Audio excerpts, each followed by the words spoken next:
Hello Flight Simmers and welcome back to Alpha Hotel Flight Simulator Training. In this video we'll take a look at how to fly a circling approach. We'll talk about what they are, how to fly them, and then demonstrate flying one in the G1000 equipped Cessna 172. As always, if you enjoy the content, don't forget to like the video, share with your friends, subscribe to the channel, and ring the notification bell to be alerted to new content. Before watching this video, you'll want to be familiar with the basics of instrument flying as well as the basics of flying instrument approaches. You'll also want to be familiar with how to fly a VOR approach, since that's the type of approach we'll be using to demonstrate a circling approach. And you'll want to be familiar with how to fly procedure turns, since our demonstration approach has one of those as well. You'll also want to be familiar with the basics of operating the Garmin G1000 avionics suite, since that's what we'll be using to fly the approach. We won't be using any of the GPS functions to fly this approach, but we will be using many of the unit's other features. I'll leave links to all of these videos, plus a link to the entire instrument training playlist in this video's description. So what is a circling approach?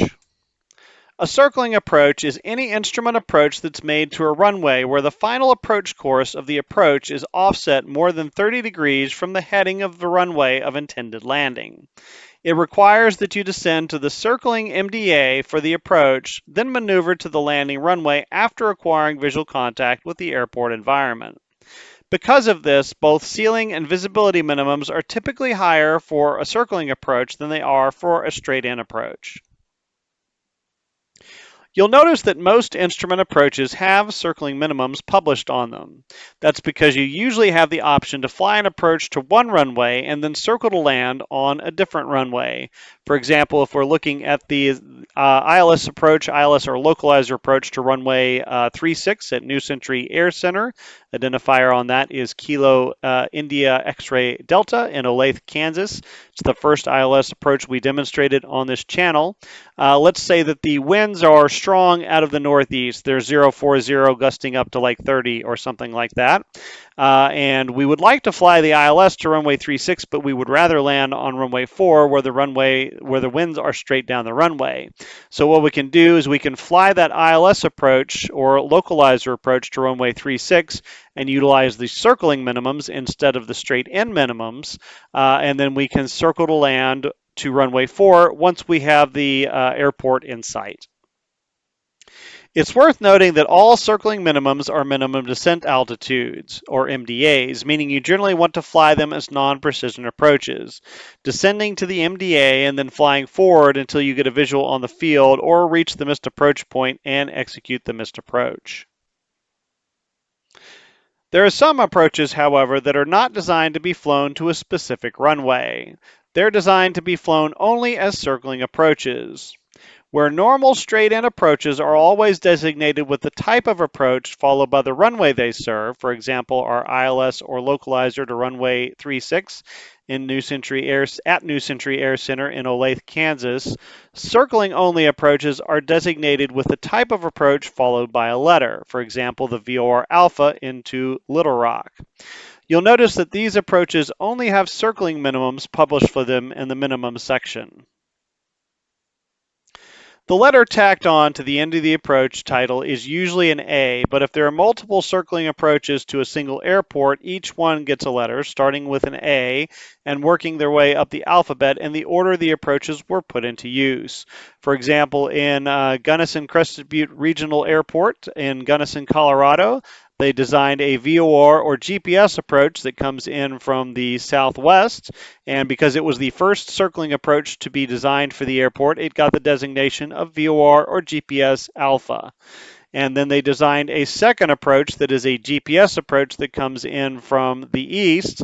And because it was the second approach designed as a circling approach at this airfield, it was designated the GPS Bravo. Doesn't matter what type of approach it is, the first approach to be designed for the airport gets the Alpha, the second one the Bravo, the next one the Charlie, and so on and so forth, regardless of what type of approach. They can be completely different types of approaches. Even if new approaches are designed and the old ones are taken out of use, they don't change up the lettering scheme. The new approaches get the next letter in the sequence, and the old approaches get to retire while keeping their letter and not sharing it with anyone else. For example, in Aspen, the current circling approaches that we have up there are the localizer DME Echo and the RNAV GPS Foxtrot. At one point in time, this airport had I think it was probably a VOR that was a circling approach. That was the first approach. So it was the VOR Alpha. And you had two other approaches, Bravo, Charlie, three other approaches, and Delta. I don't know what types of approaches they were, but you had, three other circling approaches designed for the airport that had the designations of the Bravo, the Charlie, and the Delta. All of those approaches were decommissioned and these newer approaches were commissioned, but instead of the new approaches taking the old letters, they just let the old approaches retire and keep their letters, and the new approaches got new letters in sequence. And I think this is the highest that the letters go for circling approaches in the United States. I don't think I've ever seen a dash golf circling approach. There are basically two reasons that an approach would be designed as a circling only approach. The first is if the approach course simply doesn't line up within 30 degrees of any of the runways at the airport. Usually this has to do with the position of the nav aid relative to the airport. For example, on this VOR Alpha approach into Llano Municipal Airport in Llano, Texas, the VOR is located almost due west of the field, so the approach comes in to the east, and there are no east-west runways for that course to be lined up with. So there's no way, with the VOR being positioned where it is, that you could get a straight-in approach to any of the runways that exist at this airport. So if they want to keep this approach active, they have to keep it as a circling-only approach. The other reason is that even though the approach course comes straight in to one of the runways, the minimums are too high to make a safe straight-in descent. This is fairly common at airports in mountainous areas.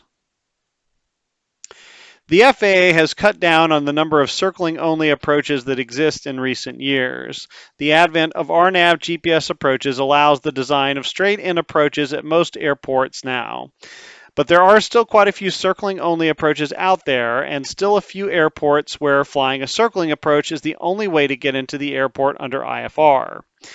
Flying the instrument portion of the approach is just like flying any other instrument approach of the same type, except that it's generally better to do a dive and drive type descent rather than to do a continuous descent final approach. This gives you a little more time to get the field in sight and typically a little more room to maneuver once you get a visual. Once you break out, how you execute your circling maneuver is up to you, although it is somewhat dependent on where you are relative to your landing runway. The FAA does offer some guidance in their instrument flying handbook. If you're approaching the runway at less than 90 degrees and get the runway in sight in time, you can simply maneuver onto a base leg. This is what we'll be doing on the approach we'll be demonstrating today. If you're making an approach to the opposite direction runway from the way you came in on the approach, in other words, if you're coming in, the approach brings you in from the south, you're flying to the north, but you need to maneuver to land on the south runway, you can make a 45-degree turn onto a downwind and fly a fairly normal pattern from there. If you're approaching the runway at about a 90-degree angle, or if you're too high for a normal descent, you can fly over the runway and then enter a downwind and a fairly normal pattern from there. And if you approach the runway from less than 90 degrees, but you're either too high to get the too high, or you get the runway in sight too late, you can just fly down the runway and then execute a crosswind, downwind, base, and final pattern from there. Regardless of how you execute the circle to land maneuver, there are a few rules you need to keep in mind as you do so. First, you need to remain at or above the circling MDA until the aircraft is continuously in a position from which a descent to landing on the intended runway can be made using normal maneuvers and a normal rate of descent. Also remember that the minimum descent altitude is just that, a minimum altitude. If you happen to break out and see the field at a higher altitude, up to and including the traffic pattern altitude, there's generally no reason that you can't level off there to make your circling maneuver at that altitude and give yourself a little more safety margin. Second, when executing the circling maneuver, you need to stay within what's called the circling approach protected area. This means that you need to stay within a certain distance of the end of any run of the airport's runways when you're executing the circling maneuver.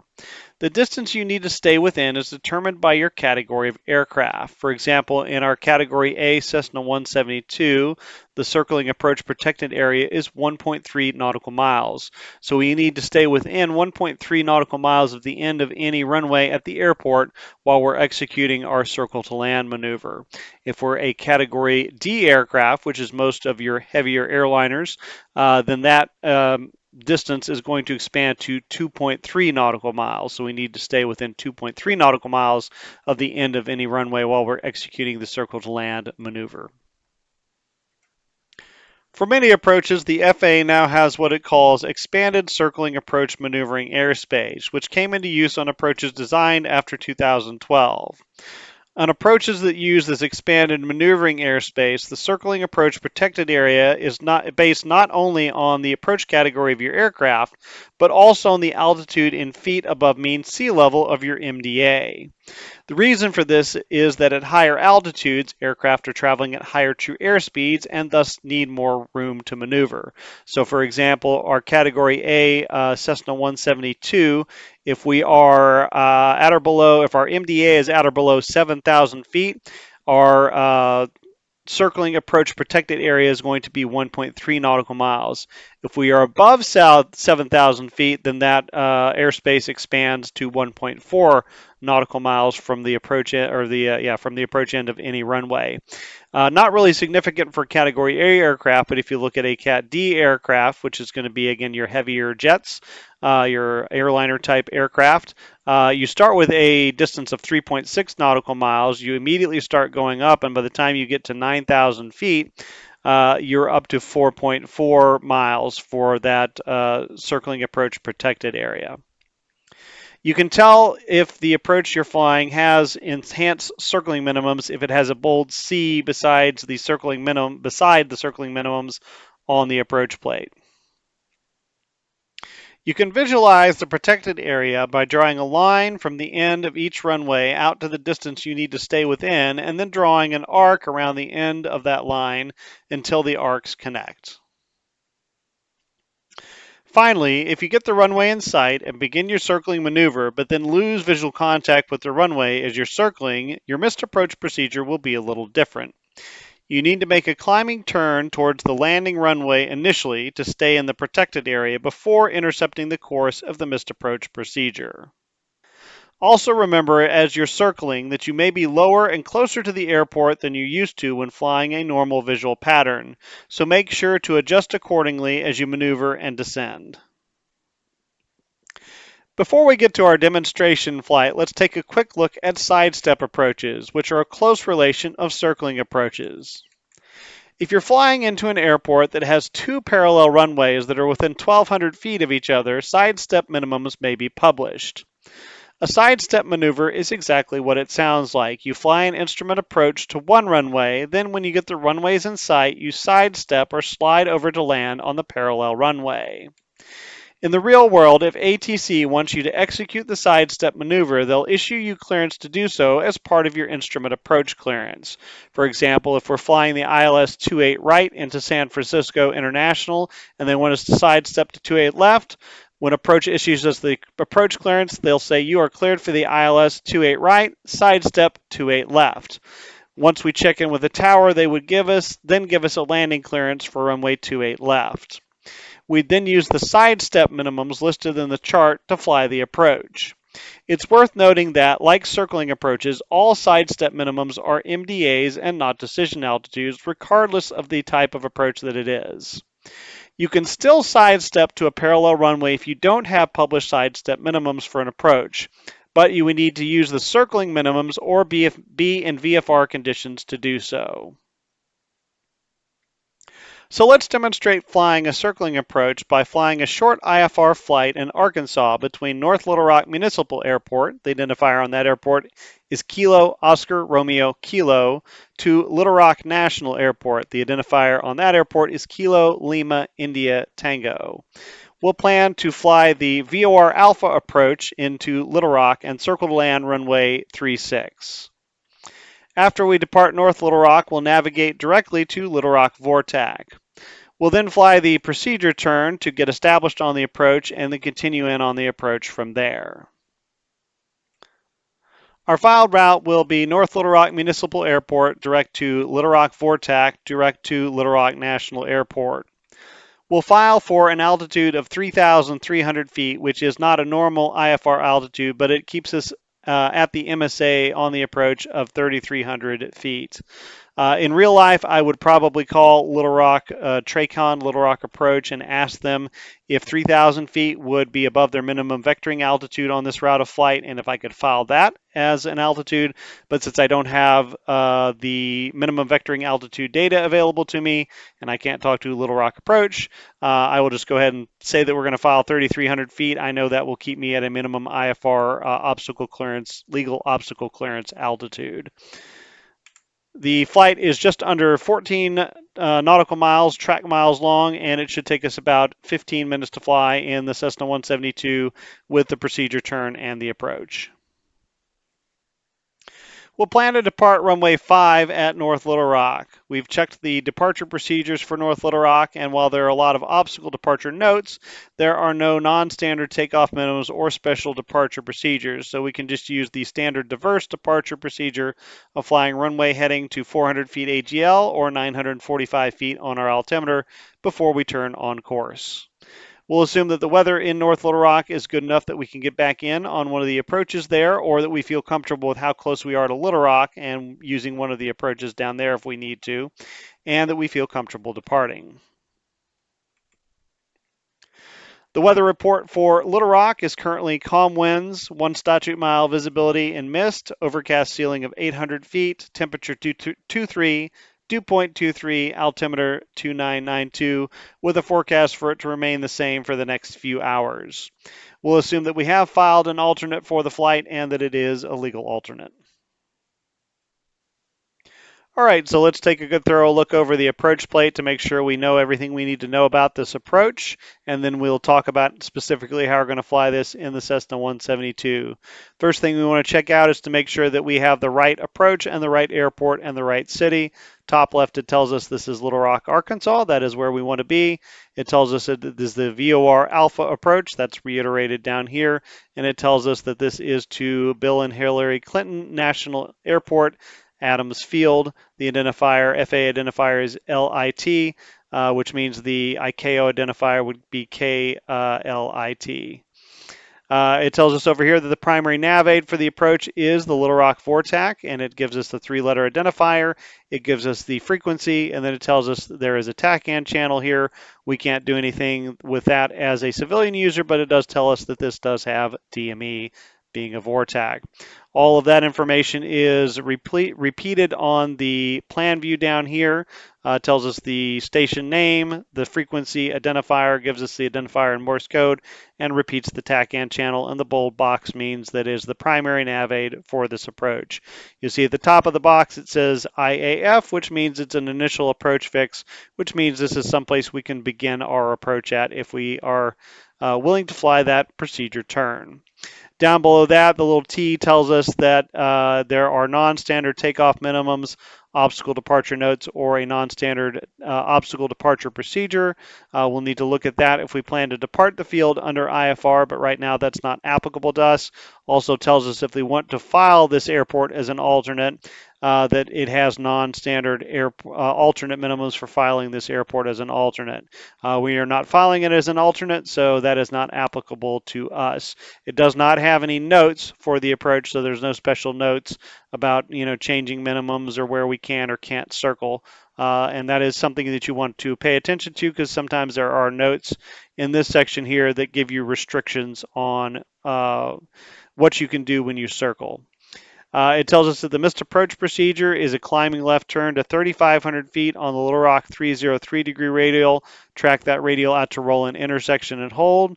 You can see that that is depicted here with the line here, and then we've got roll in intersection out here on the 303 degree radial at 16.7 DME, or the intersection of the hot spring 051 degree radial, and we've got this missed approach holding pattern depicted out here. That's also, they also give us a graphical depiction of the missed approach procedure down here in the profile view. It says climb to 3,500 feet, making a climbing left turn, follow the Little Rock 303 degree radial out to roll-in intersection. Down below that, it gives us the radio frequencies at Little Rock in the order that we would use them. First, we would pick up the ATIS, then we would talk to Little Rock Approach Control, then we would talk to Adams Tower for our landing clearance, then we would talk to Ground Control to get into the ramp, and then when we're going back out, we would talk to Clearance Delivery. You see it also has the military frequencies for Approach, Tower, and Ground Control, but we can't use those in our little Cessna 172. I skipped over a few boxes here, so we'll go back and talk about those. The approach course for the final approach course is 319. That's what we want to dial our OBS in to get the right radial to fly this approach. And it tells us the runway landing information is not available because it doesn't know which runway we're going to land on. The touchdown zone elevation is not available because it doesn't know which runway we're going to land on. We could land on any of the 6 runways that are available there, so it doesn't give us specific information for that, but it does tell us that the airport elevation is 266 feet. Skipping down to the plan view, you can see it does depict the Arkansas River down here, and then an Oxbow Lake over here, and then there are a couple other little lakes that are depicted on the chart as well. There are numerous obstacles depicted on the chart as well. Each one of those gives us a symbol and then tells us what our altimeter would read if we were to hit the top of that obstacle. And then we have the biggest symbol down here that tells us this is the tallest obstacle at 2,237 feet. It gives us the missed approach radial right here, the missed approach hold. We already talked about that. You can identify the fix with being on the 303 degree radial at 16.7 DME from Little Rock, or you can identify it as being on the intersection of the 303 degree radial from Little Rock and the 051 degree radial from Hot Springs, and it gives you the frequency for the Hot Springs VOR and the channel telling you that also has DME. It also, we talked about the primary information for the primary nav aid here, depicts the VORTAC over here, it depicts the course, and then depicts the final approach course as being 319. It has the procedure turn right here, and we'll talk about how we're going to fly that here in just a bit. And then it also shows us Magid intersection, which is our missed approach point, and we can identify that with 3.2 DME from Little Rock when we're on that 319 degree radial. Down to the bottom corner, it has the MSA. That's based on being 25 nautical miles from Little Rock VOR, and it tells us that if we are within 25 miles of Little Rock VOR, 3,300 feet will keep us safe, will keep us at least 1,000 feet above all obstacles. Looking over at the airport diagram, it tells us that our airport elevation is 266 feet. The D means it has declared runway distance information. That's not that important to us since we're not going to, all the runways are plenty long enough for us to both land and take off from. But if we wanted to see that information, that's available in the airport facility directory. It gives us the length and width of all the runways, tells us the runway designations. We can see we have some runway displaced thresholds here. We have the approach lighting types. We have PAPIs on, it looks like, most of the runways here, if not all of the runways. Little dots here tell us that there are runway center lines. Lighting is runway center line lighting is what that is. So those are lighted runway center lines there. We'll be able to see that on our way in.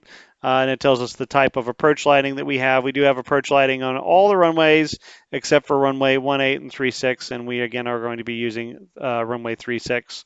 Runway 36 is 6,224 feet by 150, plenty long for our 172, and we could decide to circle to land to any of those other runways as well if we have clearance to do so from ATC.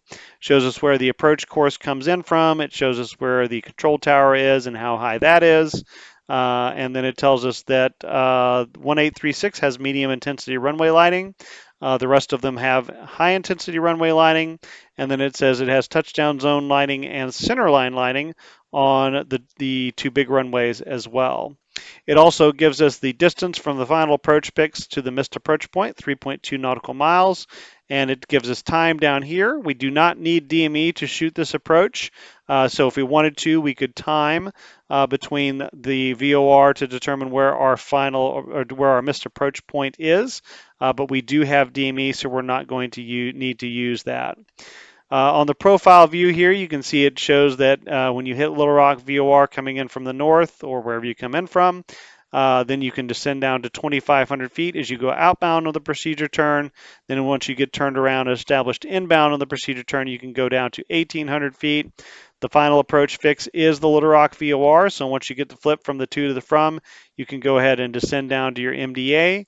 It tells you that the MD or the distance between the final approach fix and the missed approach point is 3.2 nautical miles, and then it tells you you can identify the missed approach point as 3.2 DME from Little Rock VOR. So when you hit 3.2 DME, if you haven't seen anything at that point, you need to go ahead and execute the missed approach. And you can see that's located about, it looks like it's when you intersect the pavement for runway 4 right over there. It also tells us our minimums down here. Again, the circling only approach, so we only have circling minimums. You can see they are different for each category of aircraft because that circling distance is going to be different. So they're going to need to be a little bit higher as you get into higher category aircraft. It also has that big bold C, which tells us it is the enhanced circling minimums or the enhanced distance radius distance there, but that doesn't really matter for us as a category aircraft as we talked about earlier. The circling MDA is going to be 940 feet. We're going to add a buffer to that and just round it up to the nearest 1,000 feet. We'll call it 1,000 feet. That's what we'll set our altitude pre-select to on the autopilot. We need 1 mile visibility on to fly the approach and to land from the approach. That 940 feet is 674 feet above the airport elevation, so that is an HAA, height above airport elevation, rather than being a height above touchdown zone elevation, and then the parentheses are just for the military use, and then it breaks that down for each of the different categories for the different minimums they'll need to shoot this approach. So let's talk about how we're going to fly this in the Cessna 172. So North Little Rock is over here somewhere, so we'll take off, be headed this way. We'll get cleared down direct to the VOR. We'll climb up to 3,300 feet. We'll navigate direct to the Little Rock VORTAC, and when we hit the VORTAC, we're going to go ahead and turn outbound on the 139 degree radial or the 139 degree heading and track this 139 degree radial outbound. We'll do that for 2 minutes to give ourselves about 6 miles or so space between ourselves and the VOR, and then we'll go ahead and execute that procedure turn. Remember to do your 5 T's as you come over each segment of the approach. So when we hit the VOR, we will start our time. We'll twist our OBS to 139. Time turn, we'll turn to the heading of 139. Twist we did. Throttle, we'll go ahead and throttle back and descend to 2,500 feet as we cross the VOR, and then talk if they told us to report anything. We would report crossing the VORTAC at that time. When we get to 2 minutes, again, our 5 T's, time, we'll reset our timer, turn, we'll turn to a heading of 094 degrees. Twist, you can go ahead and twist the OBS at that point to the inbound heading of 319. Throttle, we don't need to do anything there other than monitor and see when we get to 2,500 feet, bring it back in when we level off. And talk, we don't need to do that. Once we get on the heading of 094, we'll want to start our time and time for a minute outbound. So we'll fly outbound for 1 minute. When we get to 1 minute, then we'll go ahead and reset the timer, turn back around to 274 to intercept the course inbound. And so we can time that leg if we want, but we're just looking to fly back inbound and intercept the radial and fly it back inbound to start the approach. Once we get inbound on the radial, on the 139 inbound, so we're at 319 course, at that point we can go ahead and descend down to 1,800 feet, and then we will take stock of where we are, and when we get about 3 miles from the VOR, we'll start configuring for the approach. So when we get to about 3 nautical miles from Little Rock VORTAC, that's where we'll configure. So we will go ahead and bring our power to 1,800 RPM, hold the altitude, and allow the aircraft to slow. When the aircraft is below 110 knots, we'll bring up flaps 10. That should happen pretty much immediately. Then we'll again continue to hold the altitude and allow the aircraft to slow. When it gets below 85 knots, we'll go and bring the flaps to 30 degrees incrementally, 1 notch at a time. And then at about 75 knots is where you want to start bringing the power back in, lead the power just a little bit, bring it to 2200 to 2400 RPM so that you're flying level at 70 knots at 1800 feet.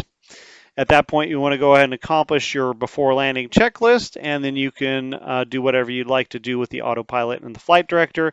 I will be flying this approach with the autopilot down to the MDA and until we have the field in sight, but if you want to do it without automation, this is a good time to turn that off. And again, Little Rock Vortex serves as the final approach fix. So once we cross it, once we get the flip from the to the from, that's where we want to start our descent to our MDA plus our buffer. MDA is 940 feet. We'll just round up to 1,000 feet MSL for our buffer. So that's where we'll descend it down to. So once we get the flip from the to the from, we'll go ahead and initiate an 800 foot per minute descent, a little steeper descent than normal. We want to go ahead and dive and drive, get down to that MDA and see if we can see the field. So we'll make a relatively quick descent down to the MDA. We'll reduce our power as we initiate that descent to maintain 70 knots in the descent. So about 1400 to 1600 RPM should do the trick on that. And then once we get down to 1,000 feet, we will level at 1,000 feet. Don't forget to bring your power back in, back to about 2,200 to 2,400 RPM to maintain 70 knots indicated airspeed at 1,000 feet MSL. As we do that, we'll go ahead and start looking outside and see if we can pick up the airport. And once we pick up the airport, we'll go ahead and maneuver and start descending for the landing on runway 36 when our visual cues are acquired. And we'll talk more about how exactly that's going to happen here in just a second. Or if we don't see anything and we get to that missed approach point of 3.2 nautical miles, we'll go ahead and execute that missed approach procedure, or any time prior to that that we feel the approach has become more unsafe or executing the missed approach is warranted.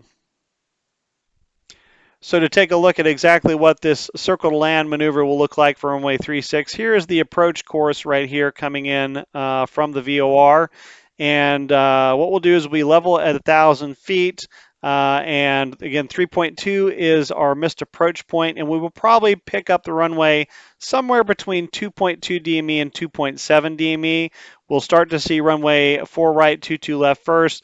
Then you'll probably see the tower in that area, and then finally 4 left and 36 will come into sight. This interstate here that runs east and west, I-440, makes a very good reference to fly over, to fly your base leg to runway 36. So when we get to that point, assuming that we have the runway in sight, we'll take a look out the left side of the aircraft, and we should be able to line up with this road for a nice base turn. Don't forget, as you are making that base turn, to go ahead and start your descent, otherwise you're going to be too high.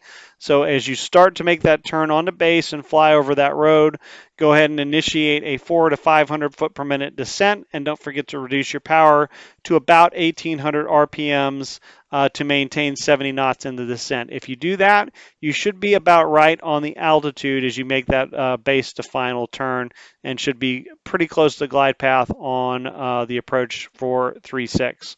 You just have to kind of wing it on the turn from base to final, kind of as the runway is starting to disappear from your field of view is about when you want to start making the turn.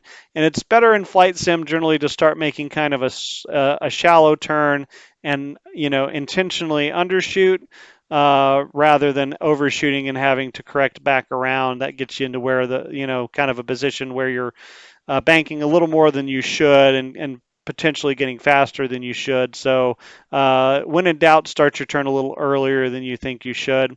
And then once you line up on final, you'll have a PAPI on the right-hand side. Go ahead and take a look and, judge your height there. And if you're, decently close to the glide slope, go ahead and make that visual landing. If not, go ahead and execute the missed approach. One other thing I'll mention about the circle to land maneuver is that we need to remember that we do have a limitation on the G1000 autopilot, that it can't be operated below 800 feet AGL unless it's in an approach mode. So once we start that base turn and start the descent, we need to kick the autopilot off. That does need to be hand flown. You can't put that into heading mode and a vertical speed mode and make the descent that way, at least if you want to be realistic and adhere to real world limitations. That should be hand flown.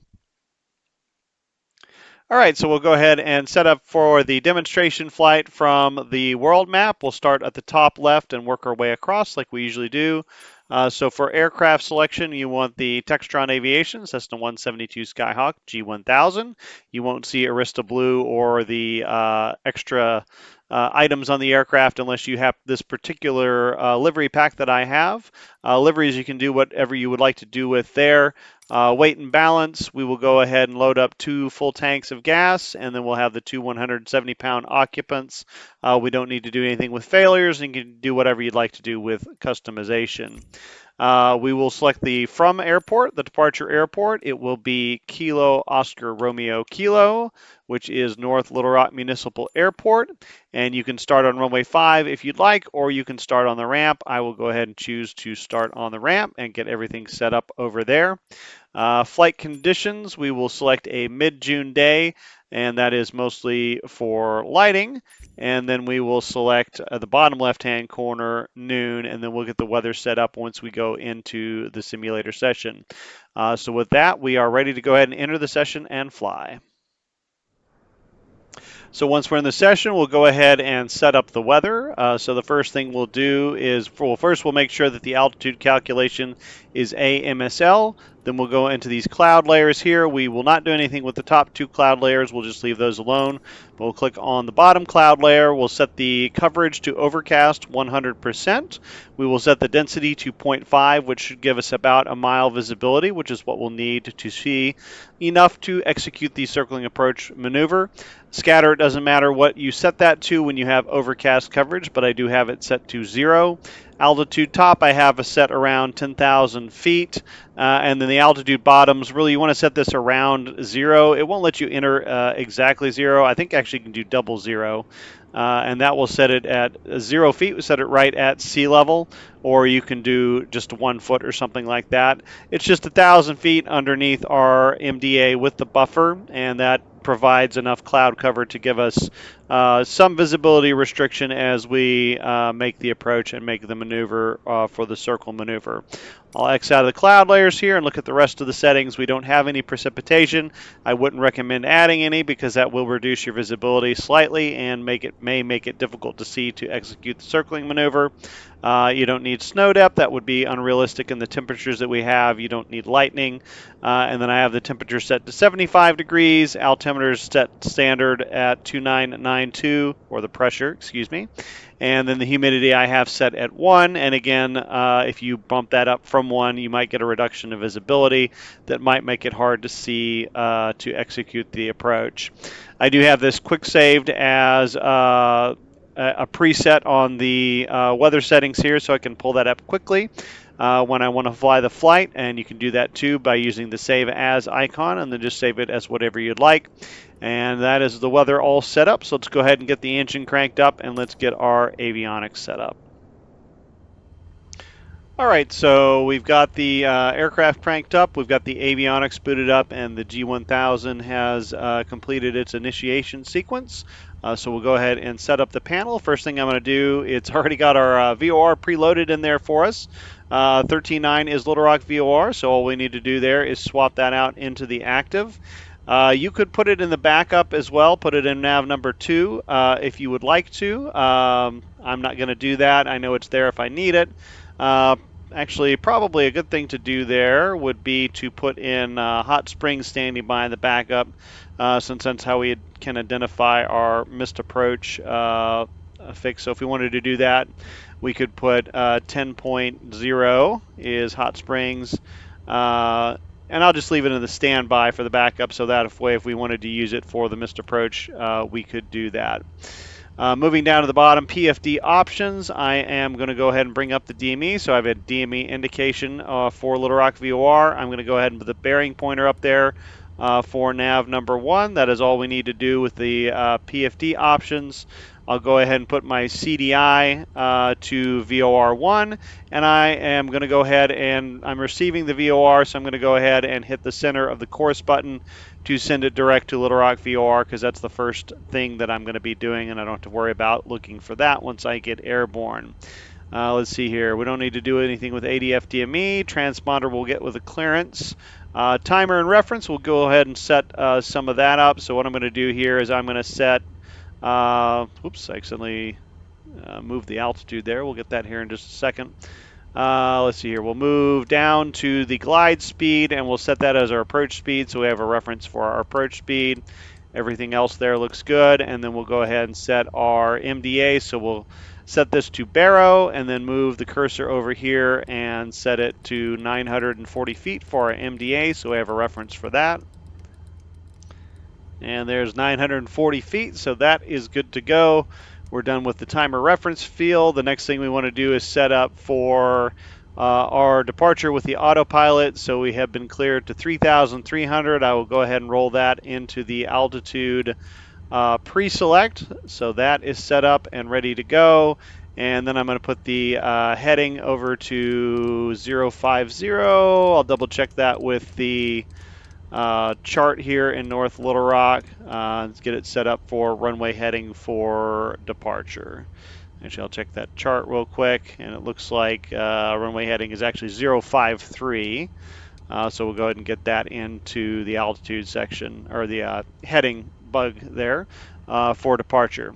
I also have the moving map. I had to just turn this over to traffic map, and that's just so I don't have a moving map to cheat with.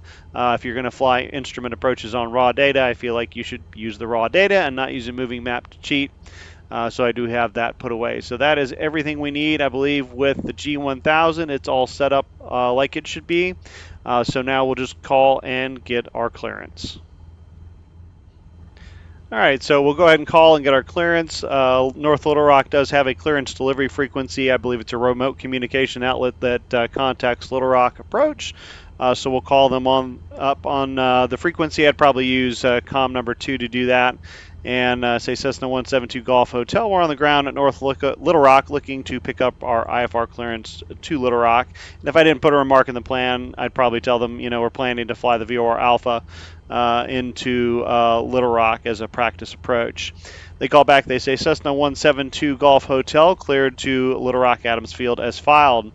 Enter controlled airspace on runway heading. Climb and maintain 3,300 feet. Departure frequency is 119.5.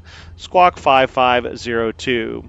We read all of that back, and they probably tell us, call us when you're number 1 for departure, hold for release, and then call us when you're number 1 for departure, and we'll get you your IFR release. So with that done, we'll go ahead and taxi out and get our run-up done, and then give them a call. All right, so we've taxied down, and we are holding short of runway 5 here in North Little Rock. So we will go ahead.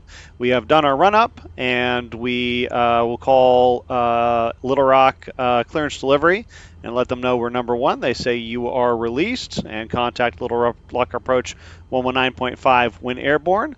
So with that, we'll go and accomplish our before takeoff checklist. We'll pull on to runway 5 and perform a normal takeoff. We know that the departure procedure, the diverse departure procedure, means we can't make any turns below 945 feet on our altimeter. And then, of course, ATC has assigned us to fly runway heading.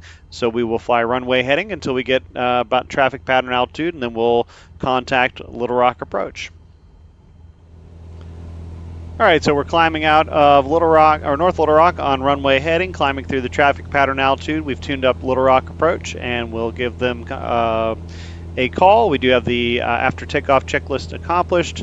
We call up and we say Cessna 172 Golf Hotel is with you, 1,700, climbing 3,300. They call back, they say Cessna 172 Golf Hotel, Radar contact, climb maintain, 3,300, turn right direct Little Rock VOR, and resume on navigation.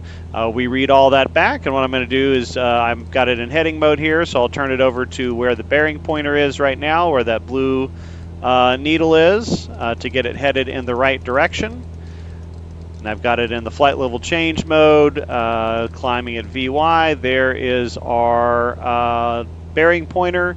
I'll go ahead and center up the nav needle here, and it's all aligned. I'll go ahead and put it in nav tracking mode. We got about 1,000 feet until we get to our cruise altitude, got about 10 miles until we get to the VOR. So we'll climb up to 3,300 feet. We'll cruise out the airplane, and then we'll get ready to fly that procedure turn in preparation for flying the approach. As we get leveled off at 3,300 feet, we're about 7 miles from the VOR. Little Rock Approach calls up and tells us to change over to Little Rock Approach on 135.4. We do that, and we check in and tell them we're level at 3,300 feet, going direct to the Little Rock VOR. They call back and they say, Cessna 172 Golf Hotel, Roger, you're 6 miles from the Little Rock VOR. Maintain 3,300 until you're established on the approach. You're cleared for the VOR Alpha into Little Rock Circle Land Runway 36. We call and read the clearance back, and then we'll start getting ready for the approach. So since I'm in a good altitude hold mode right now, what I'm going to do is I'm going to go ahead and bring that altitude down to my outbound procedure turn altitude of 2,500 feet. So that's in there, and then everything else can wait until we are passing over the VOR. So we got about 5 miles to go. We're looking from that for that to from flag to flip from a to a from, and then we will start that procedure turn, track that radial outbound for the procedure turn. So I'm just a little over 2 miles away from the VOR now. I'm going to go ahead and pull up my timer reference field here. I'm going to move the cursor over the start button so that's ready to go for my timer. And then once I get the flip from the to the from, I'll do my 5 T's, time, turn, twist, throttle, and talk, to get myself tracking outbound on the outbound portion of the procedure turn. Before we make the actual turn, we'll track the 139-degree radial outbound away from the VOR to give us some distance. We'll do that for 2 minutes to give us some distance from the VOR to make that procedure turn.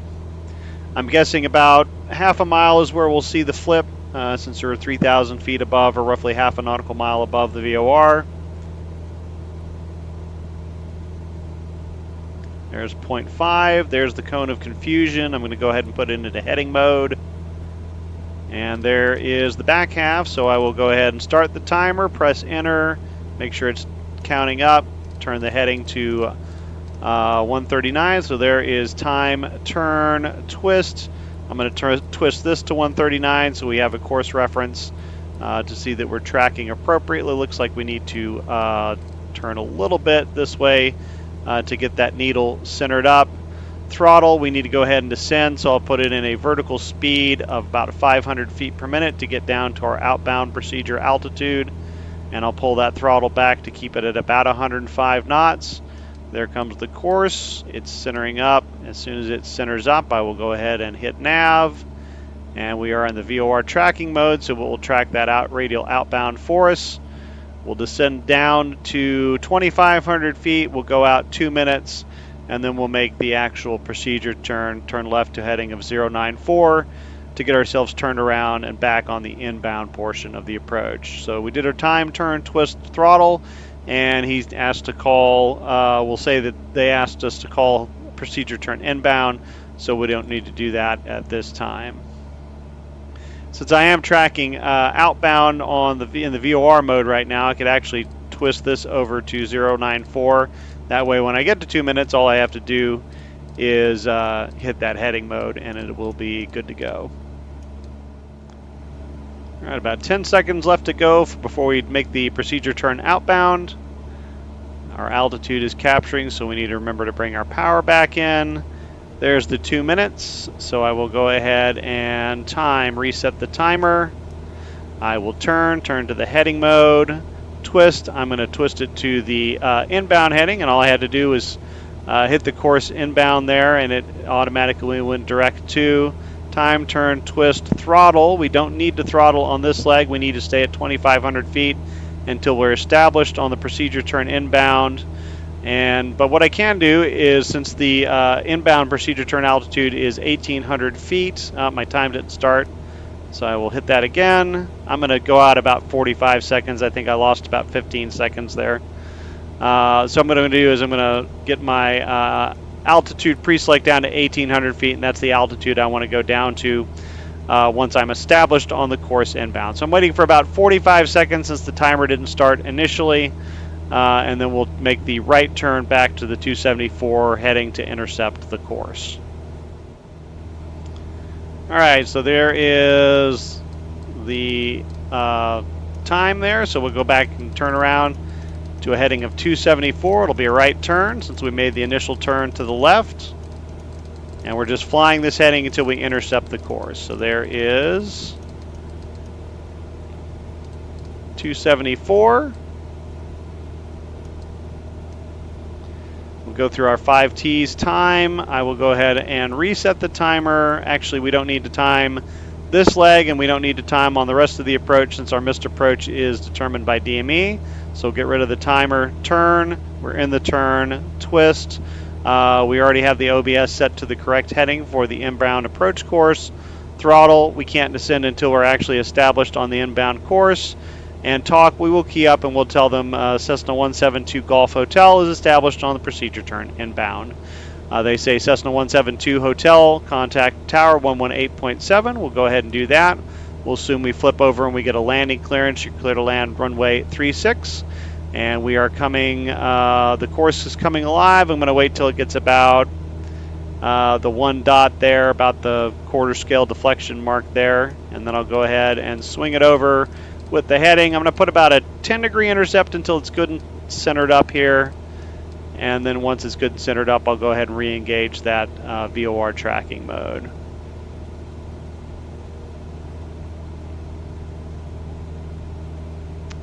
Maybe about a 15-degree intercept. And we can go ahead and descend down to that 1,800 feet, so I'll go ahead and do that. So we are established on the course inbound. Course is centering up. And we'll go ahead and re-engage the nav mode. Brought my throttle back as I'm descending to that 1,800 feet. And then once we get leveled off at 1,800 feet and we're about 3 miles from the VOR, we'll go ahead and configure for the approach. And there's 3 miles, and we're not quite down to 1,800 feet. So I'm going to go ahead and pull the power back to 1,800 RPM, and I'll configure as I'm kind of descending here. Below 110, I'll go and bring that first notch of flaps out, bring the camera back so we can see the flaps. And I'll just leave it at about 1,800 RPM. It'll capture the altitude. That'll allow the aircraft to slow. And there's 85 knots, so I'll bring out 20 degrees of flaps. And then we'll bring out 30 degrees of flaps, about 75. I want to put that power back in. About 2,200 RPM should do it to get us 70 knots level at 1,800 feet. All right, so everything there is all good. We'll go ahead and get our before landing checklist complete. We're in a good altitude hold mode here at 1,800 feet, so I will go ahead and dial the altitude that I want to descend down to, which is my MDA plus a buffer, so 1,000 feet. So everything is all set up there. We have our landing clearance, and we have been cleared via the approach. We're just waiting for station passage. Then we'll descend down to our MDA plus the buffer, and then after that, we will look for the airport and start to make our circle to land maneuver. You can see the needle's kind of wiggling over here. It's getting pretty close. We're looking for it to go into that roll hold mode.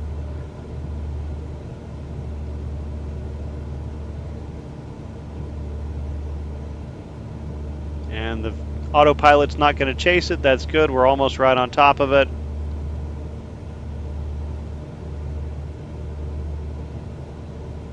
All right, so there's the flip. We'll go ahead and put in about an 800 foot per minute descent. I'm going to center up that heading bug and put it into heading mode. I'm going to lean just a little bit to the right here. Need about 1,600 RPMs to stay on speed. Once the needle is centered up, we'll go ahead and put it back into that VOR tracking mode. 1400 to 16 as we're headed downhill at this rate of descent. And starting to kind of break off to the right a little bit, so I'll put a little more of a correction in there. Once it gets centered up, I'll put it into that VOR tracking mode again.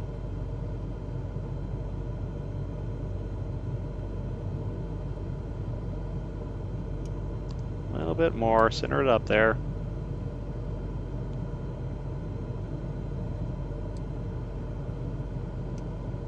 Okay, looks like it's good centered up, so we're back in the VOR tracking mode. Coming up on 1,000 feet. And we'll go ahead and bring our power back in to about 2,200 RPMs to maintain that 70 knots. 1.6 is where we are from the VOR, 3.2 is the missed approach point. Let's go ahead and take a look and see what we see. I do have ground contact, but not a whole lot else. I'm not expecting I'm going to see anything until I get probably 2.2 to 2.7. Actually, there I'm starting to see runway 4 right out there, and I'm starting to see the interstate over there.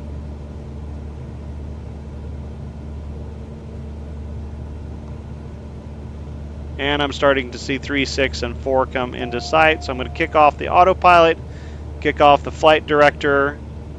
I'm going to go ahead and make that turn to follow the interstate, and I'm going to bring the power back as I do that. I can see the threshold of 3.6 coming across my nose, about 1,800 RPM, pitch to maintain the 70 knots. And I'm going to fly right down this interstate here.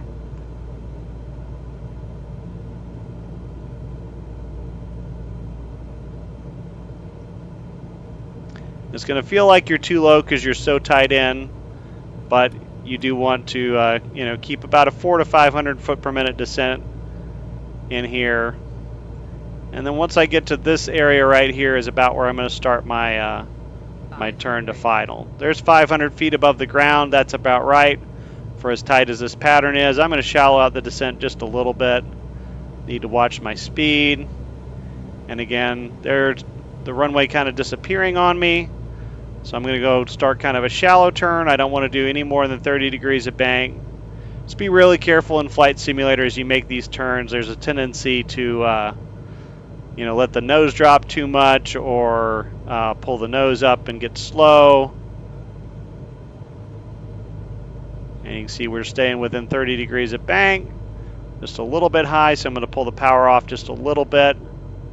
Still staying within that 1,000 foot per minute descent rate that I want to keep. Looks like I'm going to make it in the first third of the runway. And then it's just a normal landing from there. Oh, get it on down.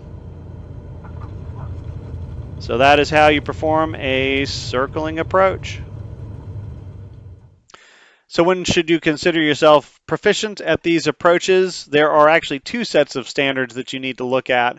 The first one is for the actual instrument approach itself, and the second one is for the circling maneuver. The standards that you want to look at for the instrument approach itself is the Airman Certification Standards for the instrument airplane rating, Area of Operation 6 instrument approaches, Task A non-precision approaches, and it's going to be the same standards that you use to for basically any non-precision approach. Prior to the final approach fix, you want to maintain your altitude plus or minus 100 feet, maintain your heading plus or minus 10 degrees, maintain your airspeed plus or minus 10 knots, and then accurately track radials, courses, and bearings, which on a VOR just means not letting it go to full-scale deflection. Final approach from the final approach fix to the minimum descent altitude, or MDA. They want to see you maintain a stabilized approach on your descent down, no excessive rate of descent or excessive maneuvering. Allow no more than 3/4 scale deflection of lateral course guidance. Again, you're given some leeway as you're passing over the VOR and in the cone of confusion, but once that needle comes back alive, you need to keep it within 3/4 scale deflection for it to be considered a pass. Maintain your approach airspeed as you're descending, plus or minus 10 knots. Maintain your MDA once you arrive there and level off, or the pre-selected circling altitude if you want to use something that's higher at the MDA. Maintain that altitude plus 100 feet minus 0 feet until you've decided to make your descent, your visual descent for the runway, or you've reached the missed approach point and execute your missed approach procedure. The standards for the actual circling maneuver are located in the same area of operations, instrument approaches, but it is Task D, circling approach. You need to maintain a stabilized approach and descent rate as you're coming down on the actual instrument approach that assures your arrival at the MDA or a higher altitude if you've decided to use that prior to the missed approach point. So they do want you arriving at and leveling at your MDA or whatever altitude you've chosen to use prior to reaching the missed approach point, just to give yourself room to acquire visual on the field and make a decision about how you're going to maneuver. Maintain your airspeed plus or minus 10 knots, desired heading or track plus or minus 10 degrees, and altitude plus 100 minus 0 feet as you are level at the MDA until you decide to descend below the MDA or, again, your higher altitude. Once you have made that decision to descend and maneuver for the circle to land maneuver, then you want to visually maneuver to a base or downwind leg as appropriate for the landing runway and the environmental conditions. Basically, they want to see you assess where you are and what the appropriate pattern will be for you to execute a safe pattern and landing from where you're located. If landing, they want you to initiate a stabilized descent. Again, even when you're in VMC, they don't want you to use excessive rates of descent or any excessive maneuvering. And then if you're landing, they want to see you touch down on the first 1/3 of the selected runway without, again, excessive maneuvering, without exceeding the normal operating limits of the airplane, and without exceeding 30 degrees of bank. They don't want to see you go beyond 30 degrees of bank as you're maneuvering in kind of those low visibility conditions to land. If you do need to go missed approach, and that could be because the examiner says, oops, we lost sight of the runway, or it could be because you've determined that you just can't, use normal maneuvers in a normal rate of descent to make a safe landing. They want to see you turn in the appropriate direction towards that landing runway initially, using the correct procedure and appropriately configuring the airplane as you execute that missed approach. That concludes this video. Hopefully it's given you the knowledge and skills you need to fly circling approaches in Flight Simulator on your own. Again, if you've enjoyed the content, don't forget to like the video, share with your friends, subscribe to the channel, and ring the notification bell to be alerted to new content. Thanks for watching, and we'll see you next time.